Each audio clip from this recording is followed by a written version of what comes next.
دن اور رات کے افضل ذکر۔ ابو امامہ رضی اللہ عنہ سے روایت ہے کہ رسول اللہ صلی اللہ علیہ وسلم نے مجھے دیکھا، میرے ہونٹ حرکت کر رہے تھے۔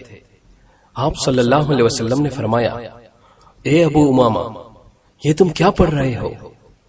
میں نے کہا، اللہ سبحانہ کا ذکر۔ تو آپ صلی اللہ علیہ وسلم نے فرمایا، کیا میں تمہیں دن اور رات کے افضل ذکر کے بارے میں نہ بتا دوں؟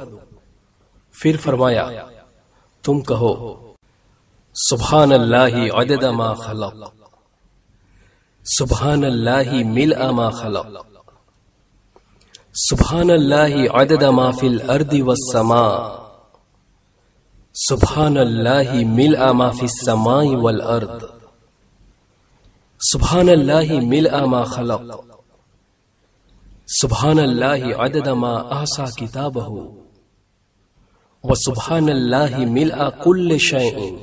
اس کے بعد رسول اللہ صلی اللہ علیہ وسلم نے فرمایا، تم الحمدللہ بھی اسی طرح پڑھا کرو۔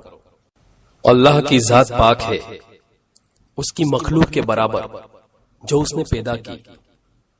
اللہ کی ذات پاک ہے اس سے بھرپور جس سے مخلوق بھر جائے۔ اللہ کی ذات پاک ہے جو زمین اور آسمان میں ہے اس کے برابر۔ اللہ کی ذات پاک ہے اس سے بھرپور جس سے مخلوق بھر جائے۔ اللہ کی ذات پاک ہے اس کی مخلوق کے برابر جو اس نے پیدا کی۔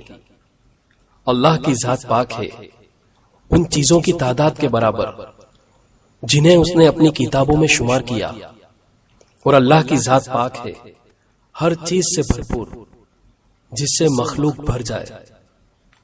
السلسلۃ الصحیحہ